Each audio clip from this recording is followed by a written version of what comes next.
heureux de pouvoir présenter ce qui a représenté pour moi quelque chose de très important pendant plus de 4 décennies, cette approche de la 4e dimension que je présentais à mes élèves pratiquement tous les ans de 1975 à 2014.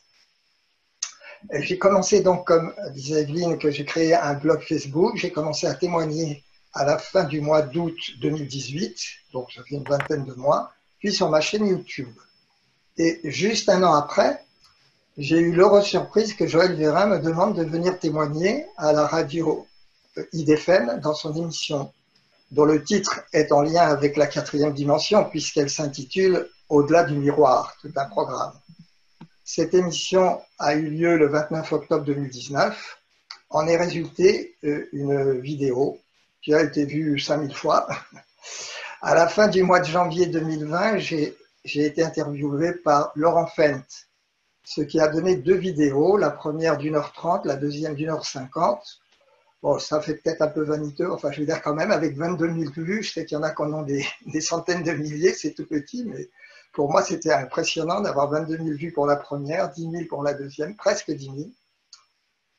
Le 24 mars, j'ai témoigné de mes sorties hors du corps, en différé également, sur la chaîne Gaïa Méditation, interviewé par un jeune très sympathique, Romain Clément. Et on approche en 15 jours, en 3 semaines, on approche des 3000 vues. Et maintenant, je vis une nouvelle expérience avec ce live dans l'association Sur les pas d'Hypatie. Alors, je vais vous lire là un extrait d'un message qui m'a récemment été adressé par une de mes élèves de l'année scolaire 75-76. Vous pensez qu'elle approche de la soixantaine. Vous verrez tout à l'heure, elle m'a réécrit, elle m'a recontacté en 2009 grâce à Copain d'avant. Et voilà, depuis, on a gardé contact. Et là, elle m'a écrit cette lettre après avoir vu mon exposé sur la 4e dimension que j'ai faite très succinctement chez Laurent Fent. Voilà ce qu'elle m'a écrit. Et puis le rappel aussi de ce moment qui a été si fort pour moi en seconde, quand tu as parlé en fin d'année de la 4e dimension et autres dimensions.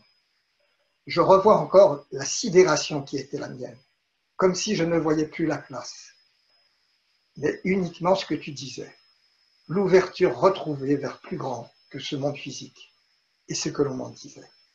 Quand j'ai vu ça, j'ai eu des larmes, vous ne pouvez pas imaginer. Alors, je fais presque plus jeune que certains de mes élèves, n'est-ce pas? Voilà, je suis ici, là, j'ai bien changé, avec ma blouse blanche, le pas de def.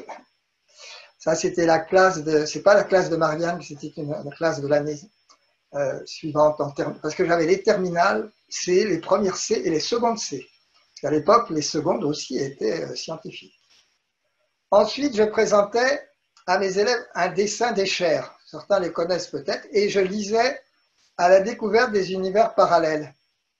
Alors, comme je savais que le temps allait être compté, je ne vais pas vous lire cet extrait en entier. Vous pouvez le trouver à la 57e minute de ma vidéo sur la 4e dimension. Par contre, le dessin, je vous le montre. Ça va vous rappeler tout à l'heure ce qu'on a vu avec les cosmonautes en apesanteur. Le dessin de Escher, ici, on n'est pas dans un espace usuel, parce que la verticale est différente. Vous voyez, là, j'ai mis la verticale pour ce petit bonhomme, mais les autres sont dans d'autres directions. Là, je fais tourner, et maintenant, la verticale, c'est celui-là. Et puis, je fais encore tourner, maintenant, c'est celui-là qui est à la verticale. Mais c'est la même image, hein. On a un immeuble assez étrange. Donc, voilà ce que disait la fin de cet extrait. Quel étrange immeuble que celui-ci. Ah, nous y voilà, il est situé dans la 4e dimension. Tout s'explique, ou plutôt rien ne s'explique, mais il faut tout admettre sans essayer de raisonner, car notre cerveau n'est construit que pour comprendre 3 dimensions, et les escaliers horizontaux ne sont pas la règle chez nous. Dans mes classes, je finissais par un texte que je lisais, extrait d'un livre intitulé « Du 6e sens à la 4e dimension ». Et je ne savais pas qui était cet auteur pendant des années, j'avais ce livre, mais je ne connaissais pas sa biographie, et là, je l'ai découvert en cherchant pour cet exposé. Alors voilà ce qu'il dit. Il écrit d'ailleurs magnifiquement ce monsieur, pourtant il n'a pas fait d'études au départ, il a été à la mine à 12 ans après son certificat d'études avec son père. Frère, abandonne tes compas, les formules algébriques, les vaines équations. J'aimais bien raconter ça à mes élèves en fin d'année. Pour trouver la 4e dimension, pour vivre en elle, il te suffit d'aimer avec ton cœur, avec ton âme, de te pencher vers la souffrance, de chasser le doute, Il te suffit de diriger tous tes élans vers la religion universelle, celle qui unit non seulement les hommes dans la paix et la justice, mais aussi les mondes dans la loi de solidarité universelle, le créateur à la créature, le plus humble au plus riche. Je trouve ce texte vraiment magnifique et que j'ai pu le lire comme ça pendant tant d'années à mes élèves, je me dis que j'ai peut-être semé une petite graine. Donc, sa biographie, donc comme je l'ai dit, il a travaillé à la mine à partir de l'âge de 12 ans. Et à 34 ans, il a reçu à plusieurs reprises l'impulsion médiumnique de peindre. Et il a peint sous guidance des centaines de tableaux, dont certains de grande taille, qu'il a toujours refusé de vendre. Il disait « J'aurais l'impression de commettre un sacrilège ». Pour moi, ça c'est magnifique. Vous voyez, la toile immense, 10 mètres carrés cette toile. Alors il explique qu'il a voulu représenter les différents plans de conscience.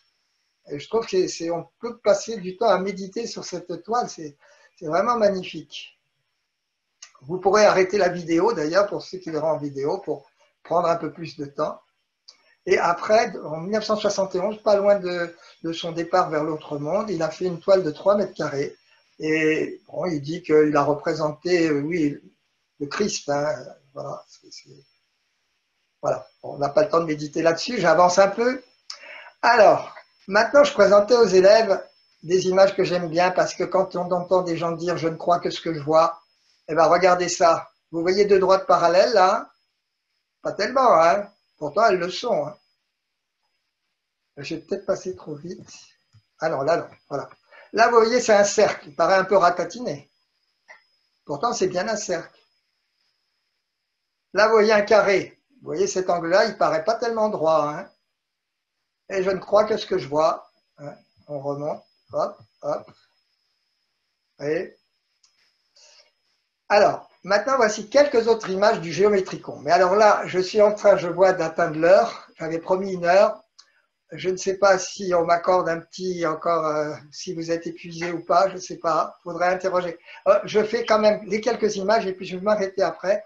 Parce qu'après, c'était que je voulais parler du Big Bang, de la relativité, de la mécanique quantique, il y a tout ça. Mais enfin, très schématiquement, j'en ai pour même pas un quart d'heure. Mais voilà. Alors là, j'aime beaucoup cette image, la présenter à mes élèves. C'est toujours Jean-Pierre Petit. L'enturlu, là, il est dans un univers cylindrique, assez petit. Je crois que ça s'apparente à ce qu'on appelle la loi des causes et des effets ou la loi des conséquences. Bon, ça peut faire rire. Hein. Et maintenant, on le met dans un univers sphérique. Alors ça, j'aime beaucoup ça parce que ça nous amène vers la relativité et la cosmologie. Il gonfle un ballon. Mais comme son univers est très petit, il y a un moment, il atteint ce qu'on appelle une géodésique. C'est-à-dire pour lui, dans un univers sphérique, c'est l'équateur. Donc, en fait, c'est la plus courte ligne droite. Pour lui, c'est une droite, si vous voulez. Et puis, à un moment, il a tellement gonflé, alors ça, c'est l'humour de Jean-Pierre Petit, qu'il est enfermé dans le complémentaire du ballon. Voilà. Alors, j'ai écrit, puisqu'il est question d'hypersphère, je ne résiste pas à l'envie de vous parler brièvement oui, du fameux Big Bang, bon, j'ai fait une faute, ou plutôt de ce qui a suivi. L'expression Big Bang a été utilisée pour la première fois par dérision lors d'une émission de la BBC en 1949 par le physicien Freidold, qui en fait refusait ce modèle. Il pensait que l'univers était fixe, comme beaucoup de gens à son époque. Alors, selon la cosmologie actuelle, et reposant sur de multiples observations, que je ne mentionnerai pas ici, notre univers est issu d'une singularité qu'on appelle le Big Bang, qui a eu lieu il y a 13,8 milliards d'années. L'univers était alors extrêmement dense et chaud, composé de matière, d'antimatière, de rayonnement. Et sous l'effet de l'expansion, sa température a diminué, tandis que son volume a considérablement augmenté. Alors j'aime beaucoup cette image, vous voyez, la singularité initiale, le Big Bang. Donc ça, c'est l'axe du temps. Et ici, nous avons, alors, ça ne devrait pas être des galaxies, ça devrait être des amas de galaxies. Mais là, on met des galaxies. Vous pensez, par exemple, que sur un ballon, vous mettez des petites pastilles que vous collez. Et puis, vous gonflez le ballon. Donc, les petites pastilles, elles vont s'éloigner les unes des autres. Ou alors, vous faites un pudding avec un gâteau avec des raisins secs. Et vous voyez, au fur et à mesure qu'il grossit, qu'il gonfle avec la levure, eh bien, ça s'éloigne. C'est ça l'expansion de l'univers. Et donc, William Bullmann dans son livre, ah ça y est, je sais, la fatigue commence, je voulais le préparer, le livre, il est tout à côté, mais Sortie hors du corps, on ne sait pas tout ça, ça le titre, mais on le redonnera, je le redonnerai dans la vidéo. Pour lui, notre univers, nous sommes à la surface, mais pour lui, il y a quelque chose à l'intérieur. À quelque chose, ce sont toutes les dimensions jusqu'à la source. Donc la conscience, ça, c'est la surface de notre univers, c'est là où nous avons notre corps physique.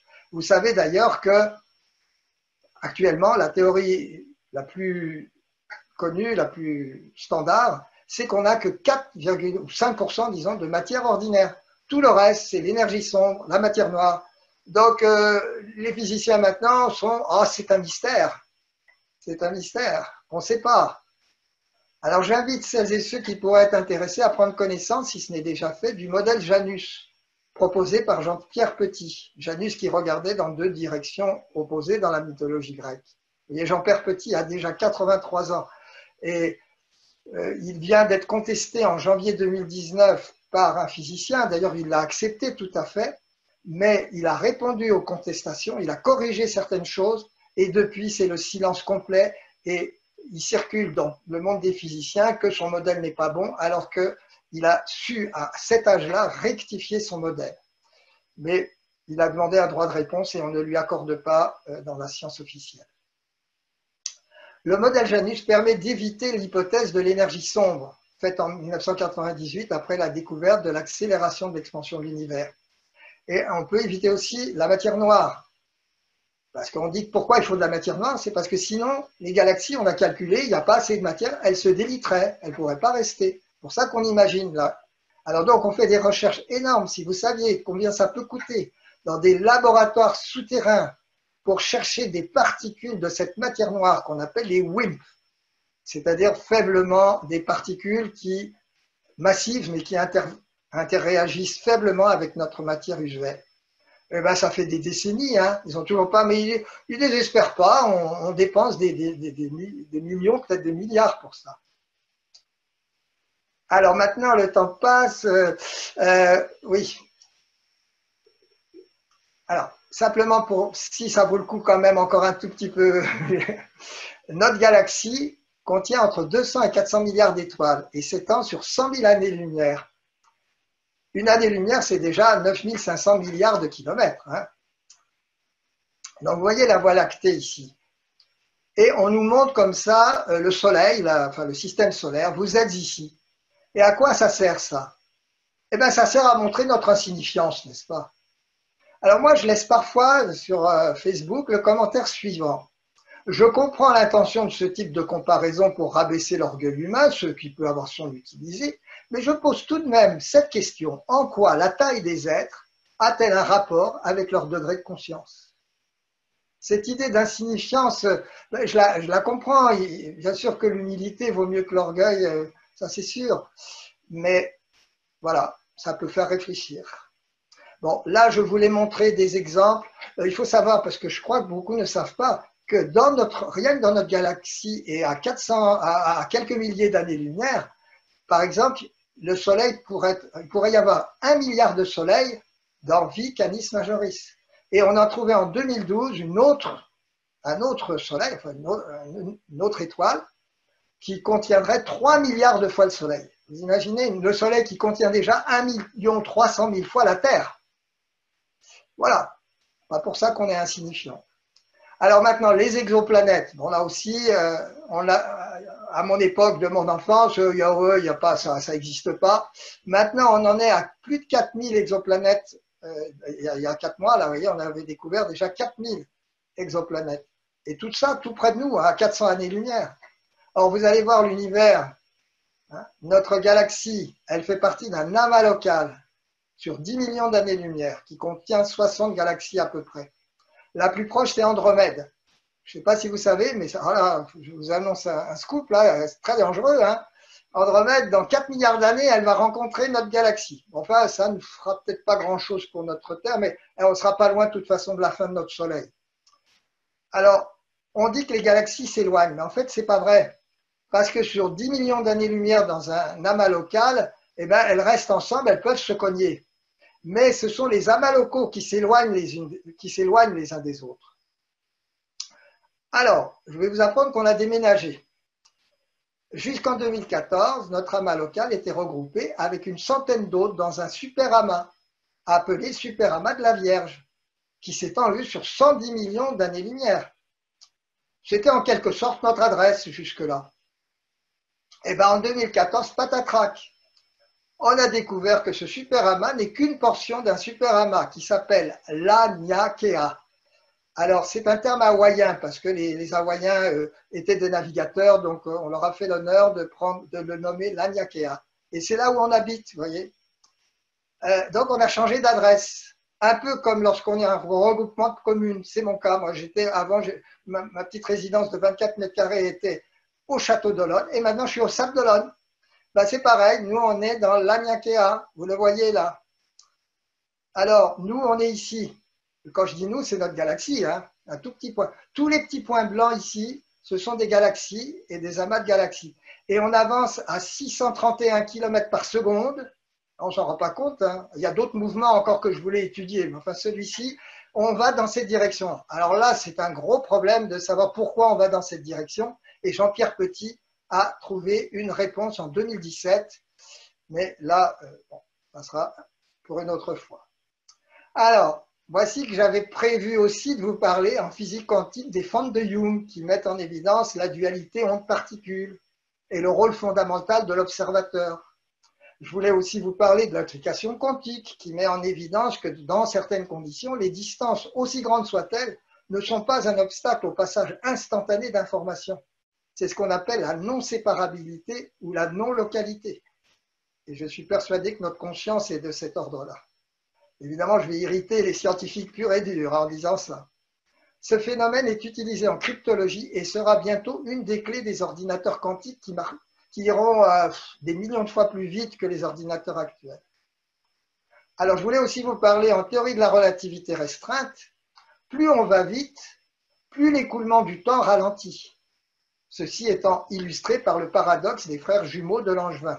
On met c'est horrible, hein, un petit bébé dans une fusée presque à la vitesse de la lumière, l'autre est sur Terre, et puis bon, bah, ça dépend de la vitesse, mais quand il revient, eh ben, ils n'ont pas du tout le même âge. Le petit peut avoir 8 ans et l'autre peut avoir 30 ans, 50 ans ou même être mort. Alors aussi en théorie de la relativité générale, toujours bien sûr par Einstein, le fait que plus la gravité est forte, plus l'écoulement du temps ralentit. Vous pouvez repenser au film Interstellar pour ceux qui l'ont vu. Et bien, si les GPS ne tenaient pas compte de ces deux phénomènes, il y aurait un décalage d'une dizaine de kilomètres par jour. C'est-à-dire qu'au bout d'une journée, le signal GPS il serait à 10 km de l'endroit où vous êtes. Donc, ce sont vraiment des preuves. Il y en avait eu d'autres avant. Mais bon, Einstein ne pensait pas qu'un siècle plus tard, il y aurait autant de preuves de sa théorie qu'elle serait encore valable.